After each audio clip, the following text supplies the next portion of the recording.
नया अमेंडमेंट आया है with respect to small companies and OPC annual return के रिलेटेड। एनुअल रिटर्न का अपना एमजीटी 7 था ना, अब तक एमजीटी 7 था, रिसेंटली 7A इन लोग ने चालू किया है। It is a new amendment, new form, MGT 7A। 7A small और ओपीसी के लिए है।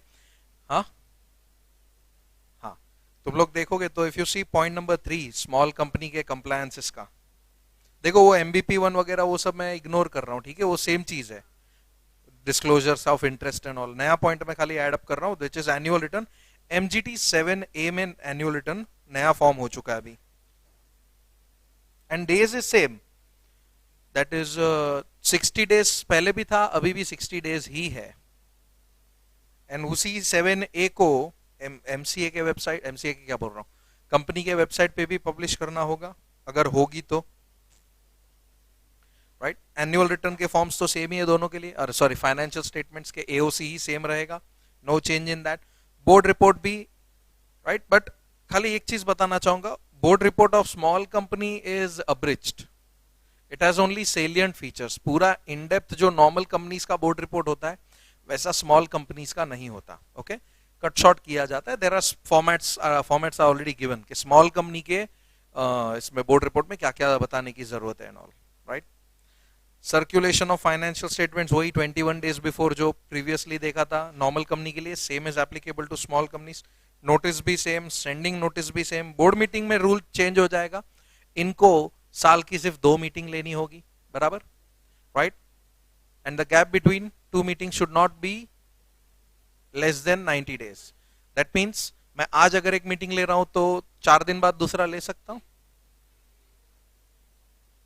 समझा मेरा question? Like if I am a small company, and this rule is not just applicable to small companies, small थी, dormant, private company which is a startup, इन सभी, और भी section 8 small, dormant, OPC with two और more directors, ये 5 category की companies के लिए ये पॉइंट आता है कि दे शुड कंडक्ट एटलीस्ट मतलब 1 मीटिंग इन ईच हाफ, ऐसा लिखा गया है, इन ईच हाफ, तो साल का 2 हो गया। बट और एक सेकंड कंडीशन है, the gap between 2 such meeting should at least be of 90 days. तो मेरा क्वेश्चन था कि अगर मैं आज एक मीटिंग लेता हूं तो कल या परसों या 10 दिन बाद दूसरा मीटिंग ले सकता हूं 90 डेज के बाद? अगर मैं बोलूं हाँ ले सकता हूं तो, अगर मैं बोलूं हाँ ले सकता हूं तो या तो बुक रॉन्ग है, या तो मैं रॉन्ग हूं, या तो तुम रॉन्ग सोच रहे हो। बुक में क्या लिखा है? 1 जैन को मैंने मीटिंग लिया, मैं 3 जैन को फिर से मीटिंग लेना चाहता हूं, ले सकता हूं? Simple question. First half second half ये दोनों एक ही हाफ में आ गए, that is my question. First half मैं सेकेंड हाफ को पहुंचा ही नहीं हूं अब तक। कैलेंडर ईयर बोला है तो जैन से ही चालू करेंगे, फाइनेंशियल ईयर नहीं बोला है, ठीक है, first half of calendar year बोला है, each half of the calendar year, ऐसा। तो ये मेरा फर्स्ट हाफ शुरू हो गया जैन टू जून, है कि नहीं, and July to this December will be second half, तो ये तो जैन टू जून में आ रहा है, राइट। तो can I take this meeting? अभी तो बोला 90 डेज के बीच में होना चाहिए। समझ रहा है क्या हो रहा है? जैन से जून है, ये फर्स्ट हाफ है रे, इधर सेकेंड हाफ आने वाला है, second half will be July to December, ठीक है, ये जैन टू जून। 1 जैन को मैंने बोर्ड मीटिंग लिया, कोई बात नहीं, 3 जैन को बोर्ड मीटिंग लेना चाहता हूं, ले सकता हूं। तो पहले क्यों मना कर रहे थे और अब क्यों हाँ बोल रहे हो?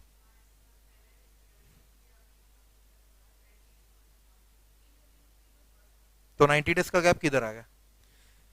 सी, जब क्या होता है पता है, जब तुम सिर्फ एक मीटिंग ही लेते हो ना तभी 90 डेज देखा जाता है, क्योंकि लॉ क्या बोलता है पता है, नॉट बिटवीन 2 कंजिक्यूटिव। लॉ क्या बोलता है? 90 डेज नॉट बिटवीन 2 कंजिक्यूटिव। अगर ऐसा बोला होता ना तो मैं 3rd को नहीं ले सकता। अगर ऐसा बोला होता, like if you remember normal companies के केस में 4 board meetings and the gap between 2 consecutive meeting should not be more than 120। उधर कंजिक्यूटिव वर्ड हुआ है, मतलब हर 2 मीटिंग के बीच में मैक्सिमम गैप 120 दिन का हो सकता है, तो क्योंकि कंजिक्यूटिव यूज किया है। इन कंपनीज के लिए कंजिक्यूटिव वर्ड यूज नहीं किया जाता, इनके लिए एक ही यूज वर्ड किया जाता है, वो है सच। The gap between 2 such meeting should not be less than 90 days. अभी 2 सच कौन सा होता है? एक ये वाला और एक ये वाला, इनके बीच में 90 डेज का गैप होना चाहिए। अगर तुम मैक्सिमम ले रहे हो तो this rule is of no use. समझ में आया? वो दो मीटिंग, कंप्लायंस वाली दो मीटिंग के बीच में 90 डेज का गैप होना चाहिए। समझा? फॉर एग्जाम्पल मैं मीटिंग ले रहा हूं,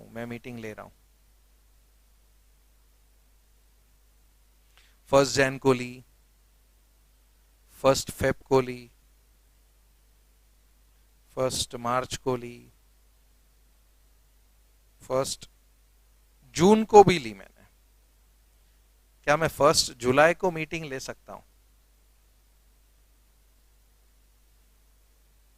क्योंकि यहां पे मेरा ईच फर्स्ट हाफ एंड हो जाएगा, मतलब 30 के बाद, तो मेरा अगला मीटिंग 1 जुलाई को आ रहा है, तो क्या ये 1 जुलाई वाला मीटिंग ले सकता हूं?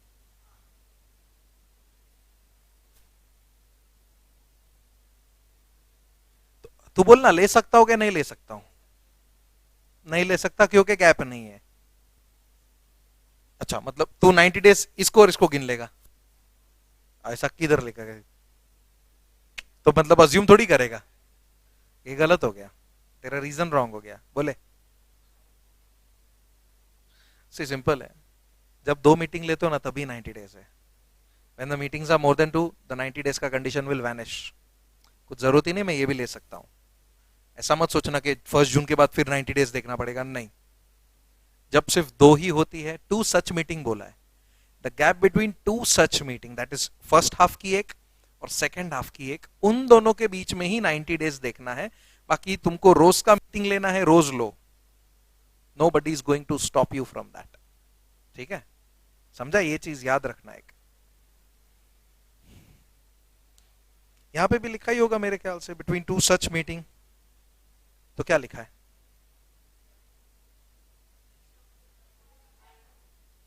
क्या लिखा है इधर? कहां पर है? पॉइंट नंबर कौन सा था? 10 था। एक मिनट,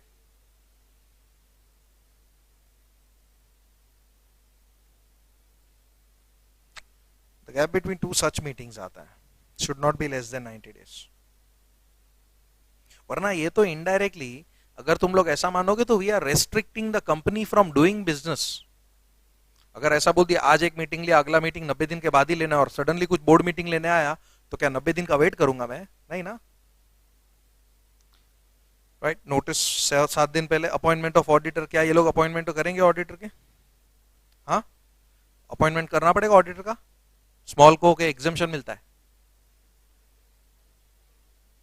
अपॉइंटमेंट की बात कर रहा हूं, अपॉइंटमेंट करना पड़ेगा, right. And is rotation applicable to small companies? Not applicable. Register of members same as it is. OPC के कुछ कंप्लायंसेस है। बाय द वे ओपीसी में भी काफी चेंजेस आए हैं अभी रिसेंटली। ओके, सारे मेरे मुंह पे नहीं है, बट कुछ कुछ मेरे मुंह पे है, मैं तुम लोगों को बताता हूँ। जैसे कि इफ यू रिमेंबर, ओपीसी के जो मेंबर या नॉमिनी है, राइट, हुसोएवर इट इज, क्या? नहीं, नहीं, नहीं, नहीं। A person can either be a member of or nominee in only one OPC. समझा? फॉर एग्जाम्पल तू बोल रहा है कि तू एक जगह पे मेंबर है, तो दूसरी जगह पे नॉमिनी बनना चाहता है। व्हाट इफ उधर का मेंबर मर गया तो तू दो ओपीसी का मेंबर बनेगा। तू तो घुमा फिरा के बाद तो एक ही हो गया ना। सरेंडर किया तो घुमा फिरा के बाद तो एक ही हुआ ना। एक टाइम पे एक ही जगह पे रह सकता है ना तू, तो तू नॉमिनी भी नहीं बन सकता। ठीक है, या तो तू नॉमिनी बन या तो तू मेंबर बन, सिर्फ एक ओपीसी में। ये चेंज नहीं है, ये तो पहले से हम लोग पढ़ते आ रहे हैं। This is not the change. The change is, पहले ये जो मेंबर या नॉमिनी है वो लोग कौन होने चाहिए थे? सबसे पहला नेचुरल पर्सन, आर्टिफिशियल नहीं चलता। Citizen of India as well as resident of India. अभी रेसिडेंट को हटा दिया है। सुन लो पहले, कब कैसे पता चलता है कि वो बंदा रेसिडेंट है कि नहीं? पिछले साल में वो इंडिया 182 डेज के लिए रहा हो। ठीक है, that is the way we understand the term, not as per income tax act, but companies act में 182 देखा जाता है। अभी इन लोग ने रूल चेंज कर दिया। अभी रूल बोलता है कि ओपीसी में अगर तुम्हें मेंबर या नॉमिनी बनना है तो तुम नेचुरल पर्सन होने चाहिए, सिटीजन होने चाहिए, रेसिडेंट हो या ना हो फर्क नहीं पड़ता, बस तुम पिछले साल इंडिया में 120 दिन के लिए रहे हो। 120 days is not the criteria for residency, it is 182। But फिर भी कंडीशन फुलफिल करने की, तुम 120 दिन के लिए तो इंडिया में थे, तो तुम क्या बोलते हैं, ओपीसी में मेंबर या नॉमिनी बन सकते हो। ओके, आई डोंट नो दिया है कि नहीं, नहीं दिया होगा यहाँ पे। MBP1 is same, right. DIR8 वो सेम चीज है डिस्क्वालिफिकेशन के रिलेटेड। एनुअल रिटर्न देखो यहाँ पे भी 7A दिया हुआ है, ठीक है। AOC4 इसको लगेगा, डायरेक्टर्स रिपोर्ट, राइट, ठीक है। 173 सब बोर्ड मीटिंग्स, ओके। इन लोग का भी सेम रूल देखो, at least one board meeting in each half of the calendar year, right. Quorum will not apply in case if there is only one director, why? Meeting ही नहीं लेगा ना। एक director meeting ले सकता है क्या? नहीं। जब वो मीटिंग ही नहीं ले सकता तो कोरम कहां से लेगा? समझ में आया? लेकिन अगर 2 और मोर डायरेक्टर्स है तो what is the quorum for OPC? If 2 और मोर डायरेक्टर्स आर देयर तो मीटिंग ले सकता है, यस, लेना पड़ेगा। What should be the quorum?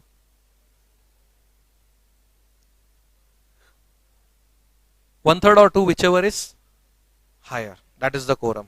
याद है क्या? तो कंपनीज एक्ट का कोरम भूल गई बोर्ड मीटिंग में? सेम ही है, 1/3 और 2 whichever is higher, ये तो याद है ना। That is also for OPC. मैं तो जानबूझ के पूछता हूं कि तुम लोग को लगे कि ओपीसी में कुछ अलग होगा, राइट। प्लस इवन अगर कुछ अमेंडमेंट्स की बात करूं ओपीसी में, तो कन्वर्जन के रिलेटेड भी जो कंपलसरी कन्वर्जन था ना, इफ यू रिमेंबर, याद है? हाँ, अपना वॉलेंटरी कन्वर्जन के 2 साल तक नहीं कन्वर्ट हो सकते, वो सब हट चुका है, अभी अलाउड है। पहले क्या था, if you want to convert voluntarily 2 years तक अलाउड नहीं थे, ये तुमने पढ़ा होगा। बट मुझे बोलने देना यार, बराबर, कि वो 2 साल वाला कंडीशन हट गया। प्लस लिमिट्स भी अभी एप्लीकेबल नहीं है कंपलसरी कन्वर्जन के लिए। देयर आर मेनी चेंजेस, सारे तो मैं बोल रहा हूँ ना, मुंह पे नहीं है। कभी मौका टाइम मिले ना तो एक बार ओपीसी को पूरा एक बार रेफर कर लेना। आई don't know whether it is, नहीं है जहां तक मुझे पता है डीडी के सिलेबस में ओपीसी का कोई एक्सप्लेनेशन वगैरह नहीं है, तो हो सके तो एक बार ओपीसी को पूरा रिवाइज कर लेना, क्योंकि बहुत सारे चेंजेस आए ओपीसी में। वो तुम लोग तुम्हारे पुराने नॉलेज के ऊपर डिपेंडेंट नहीं रह सकते, ठीक है। तो उसको एक बार रिवाइज कर लेना। यहाँ पे लिख दो जो ओपीसी का हेडिंग होगा ना, revise OPC from executive syllabus but amended. पुराना मत पढ़ लेना, तुम्हारे बुक में अनअमेंडेड रहेगा, ताकि जब भी तुम पढ़ोगे तुम एक बार ओपीसी को रिवाइज कर लोगे। एंड अगर नहीं करना तो डायरेक्टली इंटरनेट पे जाओ या फिर कोई भी एप्लीकेशन में 2 सबसेक्शन 62 को सर्च करो एंड उसके प्रिस्क्राइब रूल्स देख लो, तुम लोग को मिल जाएगा, ठीक है। इनकॉर्पोरेशन रूल्स ऑफ ओपीसी में मतलब एक रूल्स आता है, कंपनीज इनकॉर्पोरेशन रूल समथिंग, उसमें ओपीसी के सारे रूल्स दिए हुए जो मैं बता रहा हूं, राइट। फिर आता है पार्ट 2 में एलएलपी के रिलेटेड कुछ बेसिक कैरेक्टरिस्टिक्स दिए हुए पहले, जैसे कि it is incorporated, it is a separate legal entity just like company. जैसे कंपनी सेपरेट लीगल एंटिटी होता है वैसे ये भी सेपरेट लीगल एंटिटी है। इसको भी परपेचुअल सक्सेशन मिलता है। What is perpetual succession? Director नहीं, मेंबर्स की डेथ से, मतलब यहाँ पे पार्टनर्स की डेथ से। the even if all the partners die, the LLP won't come to an end, it will continue, right? Then the liability of the partner is always limited, but अगर fraud किया तो वही unlimited हो जाएगा, right? तो ये basic characteristics दिया है तुम लोग को रीड करने के लिए, उसको तुम लोग रीड कर लेना।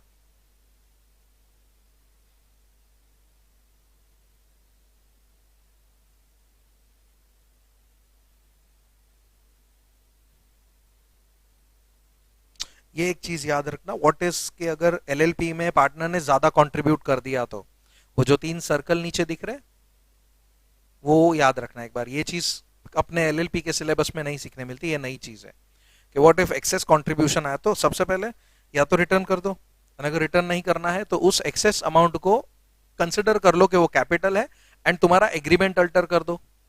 क्योंकि एग्रीमेंट में सपोज मैंने लिखा था कि मैं तुबा और ये क्या नाम, भूमिका, ध्रुवी, हम 3 जन 1-1 करोड़ रुपया लाएंगे, ऐसा एग्रीमेंट में लिखा था। बट ध्रुवी गलती से 1 करोड़ 20 लाख लेके आ गई, तो या तो हम लोग 20 लाख रुपए उसको रिफंड कर देंगे, या तो हम उसका 20 लाख रुपए कैपिटल रख के हमारे एग्रीमेंट को अल्टर कर लेंगे।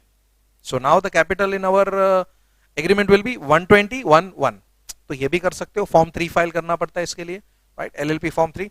एंड लास्ट अगर 1 और 2 नहीं है तो in that case loan treat कर लो, लोन फ्रॉम पार्टनर करके 20 लाख रुपया दिखाना तो पड़ेगा ना, कैसे आया कैसे बताओगे?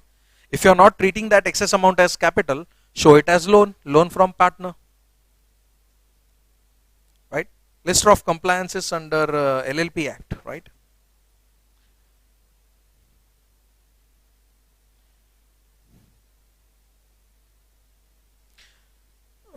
सबसे पहले क्या बोला है, लाइक सेक्शन 32 में जो भी उसका कंट्रीब्यूशन है that has to be disclosed in the accounts. जैसे कि हम लोग पार्टनर्स कैपिटल करके करते हैं, याद है अकाउंट्स कभी किया हो तो शुरुआत में पहले पार्टनर्स कैपिटल करते A B and then we, balance sheet में होता है थिंग है ना, लायबिलिटी साइड नहीं एसेट साइड, मुझे नहीं पता कहाँ पे होता है, लायबिलिटी साइड होता है ना, ठीक है मेरा अकाउंट्स उतना स्ट्रांग नहीं है।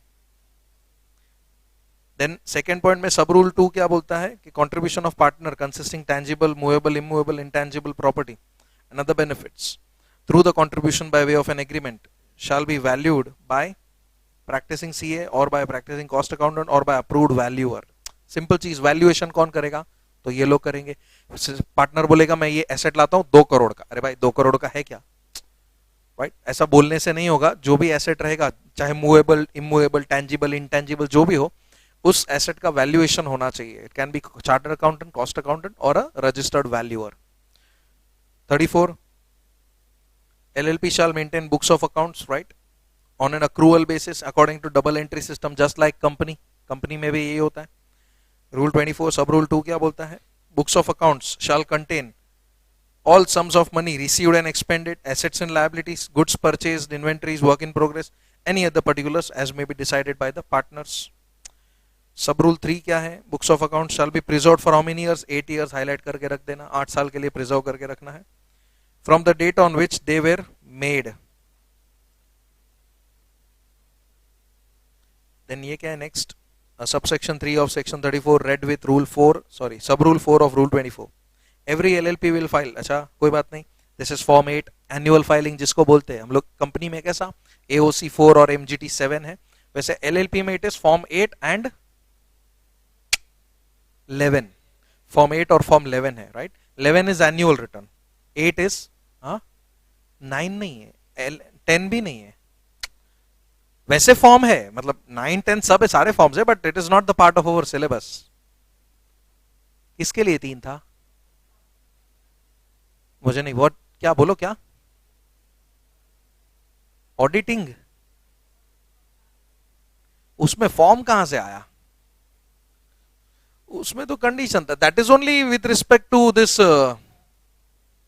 कंडीशन तो ठीक है, मैं कंडीशन की बात नहीं कर रहा, that was with respect to क्या था रे, अरे फाइनेंशियल स्टेटमेंट्स का ऑडिट होना चाहिए कि नहीं होना चाहिए, तो उसमें कंडीशन था कि या तो अगर तुम्हारा कैपिटल इज 25 lakhs और मोर, या तो तुम्हारा टर्नओवर इज 40 lakhs और मोर, कैपिटल कंट्रीब्यूशन या तो टर्नओवर 25 और 40 दोनों में से कोई भी एक लिमिट टूटता है, एंड है और मुझे याद नहीं, बट जो भी है,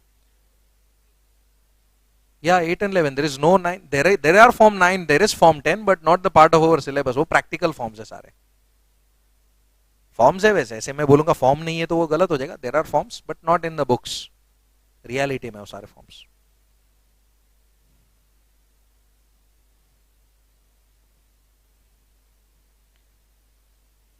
form 8 is to be filed within how many days, sorry within 6 months, 30 days from the end of 6 months, मतलब देखा जाए तो 7 महीने का टाइम मिलता है मुझे। 30th October is the last date for filing form 8, okay 30th October तक भरना होता है। देखो 6 मंथ्स किधर खत्म होता है, 30th September को, एंड उसके बाद 30 दिन, मतलब 30th October is the last date, right? Statement of accounts and solvency, देखो नीचे ऑडिट वाला पॉइंट भी दे दिया है, इधर तो खाली इतना बोला है कि डेजिग्नेटेड पार्टनर विल साइन, ठीक है, पॉइंट नंबर 9 को मैं रीड नहीं कर रहा। पॉइंट नंबर 10 में देखो और दिया है, right, either turnover exceeds 40 lakhs और capital contribution exceeds 25 lakhs, just now we discussed. इन लोगों को ऑडिट कंपलसरी हो जाएगा, मतलब इन एलएलपी में ऑडिट कंपलसरी हो जाएगा।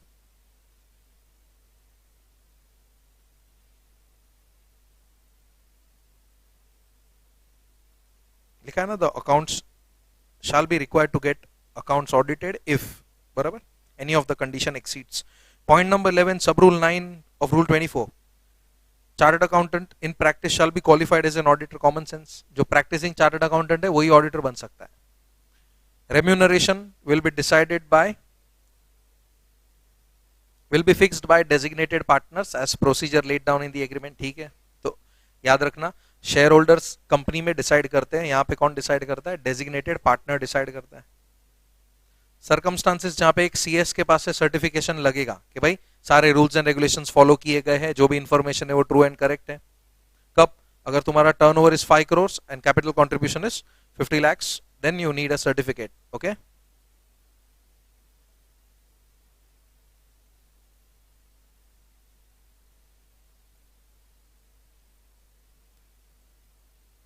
देखो, he has verified the books and records maintain and considers them to be true and correct. He मतलब कौन? Company secretary in practice.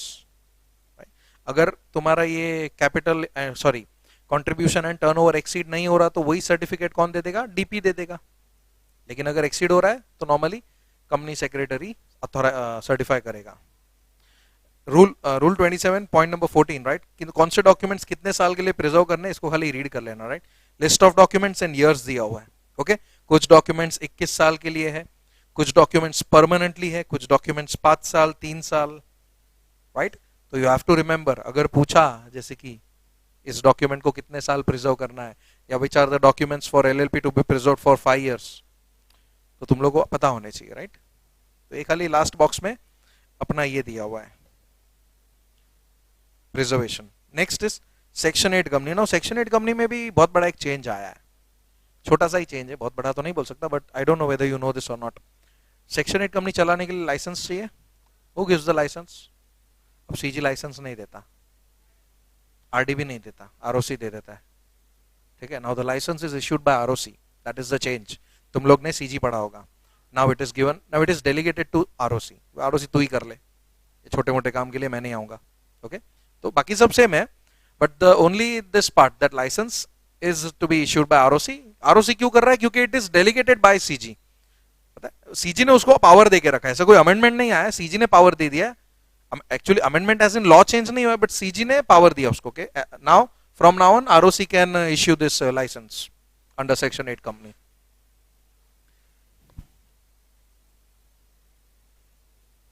Exemption to section 8 company तुम लोग को रीड करना है, मैं खाली बस बेसिकली बता देता हूं।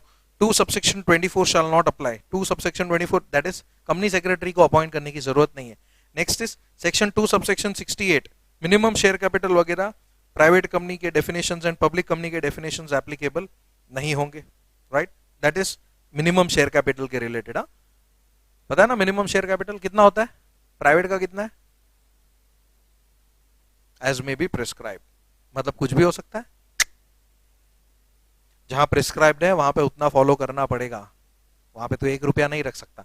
जहां पे प्रिस्क्राइब नहीं है वहां पे तो 1 रुपया रख सकता है। अभी तुम बोलोगे सर किधर प्रिस्क्राइब्ड है? प्रिस्क्राइब्ड है, for example if you want to open NBFC, NBFC में minimum paid up share capital लगता है, जिस राइट इतना होगा तो ही तो एनबीएफसी रजिस्टर कर सकता है। जहां तक मेरा नॉलेज है, I think it is 2 crores, I think, मेरा मैं रॉन्ग भी हो सकता हूं, बट शायद से 2 करोड़ है। तो वहां पे तेरा paid up share capital 2 crore होना चाहिए, even if you are a private company, क्योंकि तो एनबीएफसी के कैटेगरी में आ रहा है। सो जहां पे जो प्रिस्क्राइब्ड है वो होना चाहिए, वैसा है। नॉर्मल है, if it is no prescription then you can have a company without capital also, right?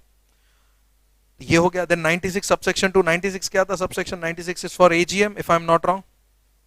Yes, सब दिया हुआ है कि provided further that time place of AGM are decided, right?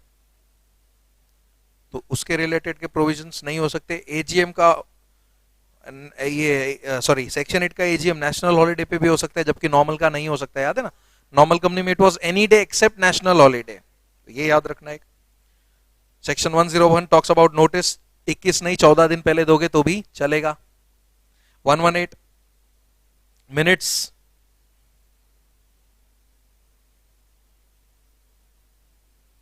Section 118 deals with minutes of proceedings of general board and other meetings. Provision of 118 does not apply to Section 8 companies except that minutes may be recorded within 30 days from the conclusion of every meeting in case of companies where articles of association provide for confirmation of minutes by circulation. तो minutes बनाने हैं, but वो minutes का जो procedure था कि confirmation low and all that, वो सारी चीजों की जरूरत नहीं है, डायरेक्टली बना दोगे तो भी चलेगा। 136(1) talks about certifying the copies. ये सारे सेक्शंस तुम लोग को हेडिंग के साथ याद होने चाहिए। सर्टिफाइंग क्या बोल रहा हूं? सर्कुलेटिंग कॉपीज, बराबर? Right of member to receive financial statement, अगर सेक्शन याद हो तो, राइट। तो यहां पे भी बोला 21 दिन पहले नहीं, 14 दिन पहले देना है। देखो वहां पे दिया भी है descriptive note, C deals with right of members to receive financial statement. इसमें याद है कि एक पॉइंट आता था कि लिस्टेड कंपनी को किस तरह देने हैं फाइनेंशियल स्टेटमेंट, मतलब राइट लिस्टेड कंपनी पे भी तो मेंबर होते हैं, उनको भी तो फाइनेंशियल स्टेटमेंट्स देने होते, बट उनको कैसे देने होते हैं? क्या बोल रहा है? 2 ईयर? क्या 2 ईयर? कुरियर? अरे ऐसे नहीं रे, कुरियर पोस्ट की बात नहीं कर रहा हूं यहाँ। Salient those the accounts which are provided to the members of listed company are called as abridged accounts. पूरा सेट नहीं होता, only it has salient features. Form AOC है, I think it is AOC 5, मैं check करता हूं but form मुझे याद नहीं आ रहा। AOC 5, मैं श्योर नहीं हूं, कंफर्म कर लेता हूं एक बार।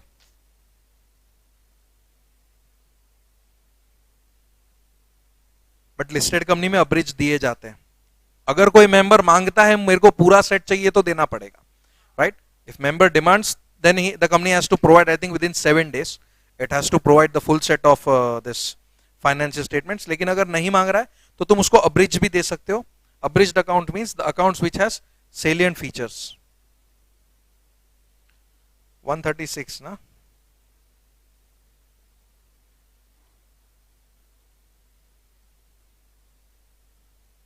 it is AOC 3 not 5, AOC 3 है मैंने बोला ना।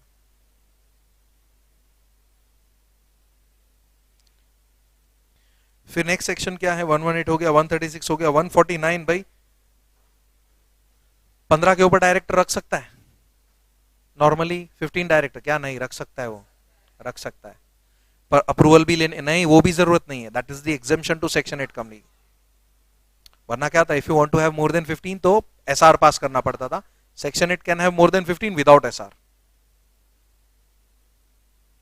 नेक्स्ट इज अच्छा क्या दिया है? 149 सब सेक्शन 4, 5, 6, 7, 8, 9, 10, 12, 13 ये सब अप्लाई नहीं होंगे तो ठीक है, जाने दो। 150 selection of, by the way 149 याद है ना सेक्शन कौन सा था? इंडिपेंडेंट डायरेक्टर के रिलेटेड था। वहां पे 6 से चालू होता है एक्चुअली, 1 2 3 4 5 तक ठीक है, बट 6 से इंडिपेंडेंट डायरेक्टर का वो डेफिनेशन एंड ऑल चालू हो जाता है यहाँ पे। अच्छा यहाँ पे लिखा भी है, C 149 pertains to independent director, right. 6 में वो बड़ा सा डेफिनेशन हम लोग पढ़ते थे, याद है? देयर वर मेनी कंडीशंस जिससे पता चलता था कि तुम इंडिपेंडेंट बन सकते हो कि नहीं बन सकते हो। Then next is 150, it shall not apply. 150 क्या बोला? Selection of independent. Data bank वाला सिखाया था, आई डोंट नो तुम लोग को सिखाया कि नहीं मैंने, बट अभी वो आ चुका है कि वो IICA, that is Indian Institute of Corporate Affairs, तुम्हारा डेटा बैंक मैनेज, तुम्हारा एक डेटा बैंक रखता है जिसमें हर इंडिपेंडेंट डायरेक्टर को अपने आप को रजिस्टर करवाना है। अगर तुम्हारा नाम वहां पे है तो ही तुम आईडी बन सकते हो। Forget about the conditions under 149(6), वो तो बाद में फुलफिल करेंगे, पहले अपना नाम रजिस्टर करवा लो। एग्जाम देना पड़ता है एंड ऑल, याद है? You have to give exam and कुछ 50 या 60% एग्रीगेट पासिंग, 60%, यस 60% मार्क्स चाहिए, so many things. Next is 152 subsection 5, independent appointment of independent director. Section 8 company को आईडी अपॉइंट करने की जरूरत नहीं है, right. 160 right of person other than retiring director to stand for directorship. ये section याद है तुम लोग को? क्या 1 लाख रुपया डिपॉजिट देना पड़ता था, याद है? हाँ, ये वो सेक्शन है। तो अगर तुम सेक्शन 8 कंपनी में क्या 25%, मोर देन 25, मोर देन 25 आया तो पैसा गया, अगर मोर देन 25 है तो रिफंड मिलेगा, तो वो भी एप्लीकेबल नहीं है। 165 1 will not apply. What is 165? Number of directorship in counting maximum number. Section 8 company and dormant company are excluded. तुम 20 कंपनी के डायरेक्टर बन सकते हो बट सेक्शन 8 और डोरमेंट को नहीं गिनना होता है, तो वो एग्जेम्पशन है यहाँ पे। 173 subsection 1 talks about first board meeting, right. See, it shall apply to only to the extent of board of directors. Such company shall hold at least one meeting in each half of the every 6 calendar months. Modi मतलब each half of the calendar year हो गया, okay. फिर 174 क्या है? Quorum. Section 8 का quorum बहुत अलग, क्या? It is not 1/3 or 2 whichever is, sorry 1/3 or 3 whichever नहीं, 1/3 or 2 whichever is higher नहीं है, आइदर 25% और 4 विच एवर इज हायर। मैं तो ऐसे ही बोल रहा हूं, 25 और 8 whichever is higher, but at least 2। 25 और 8 whichever is higher but at least 2, ऐसा था। यहां पे भी लिखा होगा शायद, लिखा है, देखो नीचे भी लिखा है, the quorum should be at least 25% of the total member or 8 member whichever is higher, but sorry whichever is less, however such quorum shall not be less than 2। अब ये 2 वाला क्या सीन है, क्यों ये 2 क्यों आता है 2, मतलब क्यों इन लोगों को 2 देने की जरूरत पड़ी, सोचो वाई। एक, अरे एक मिनट, तो नॉर्मल कोरम पड़ेगी अगर सुबह, just you read that quorum के 1/3 और 2 विच एवर इज हायर, वहां पे तो ऐसा नहीं लिखा कि एटलीस्ट 2, वहां पे तो नहीं लिखा है कि एटलीस्ट 2, लिखा है वहां पे, तो उधर क्यों नहीं लिखा एटलीस्ट 2?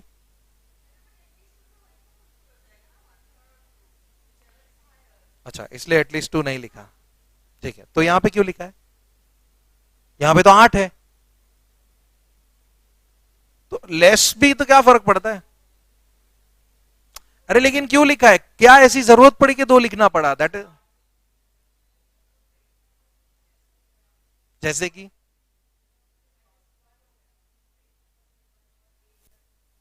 नहीं रही, यू आर राइट। अभी मैं उसका आंसर करेक्ट करता हूं।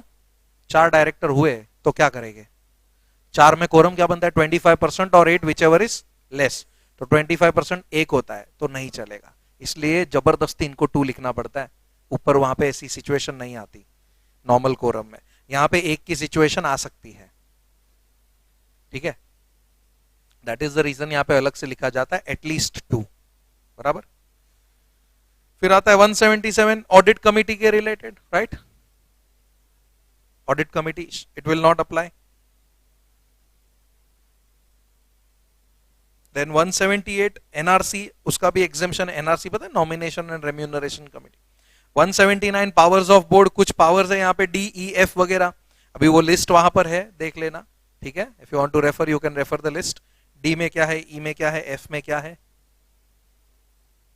यहाँ पे दिया ही है।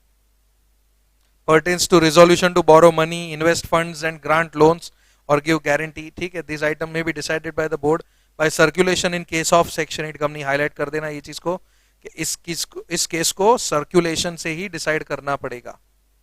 और हाँ, whenever you study, कभी कभी भी एक, I don't whether you can do it Google और तुम तुम्हारे हिसाब से नोट्स बनाओ, बट एक नोट तुम बनाना, which are the resolutions passed by the board which needs circulation, काम में आता है ये चीज, समझा।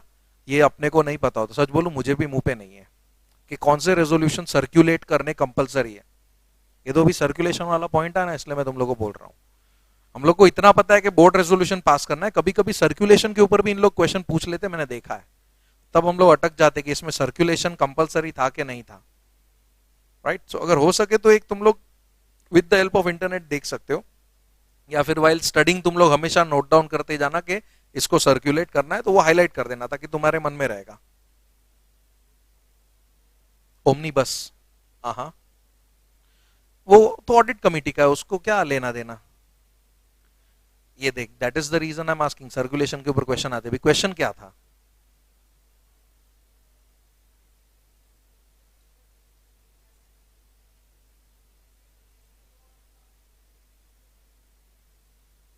वो तो ऑडिट कमिटी का देखना पड़ेगा क्योंकि कमिटी रूल्स में चले जाएंगे, regulation, sorry not rules, regulation 71, 72, 73, 74, 75 ये होते ही है। सी अभी मैं तो बात कर रहा था ऐसे क्वेश्चंस, ये इसने देख लिया है, मैंने भी देखा, तो ये तो ऑडिट कमिटी का है। मैनी टाइम्स मैंने कंपनीज एक्ट के ऊपर देखा हुआ है क्वेश्चन कि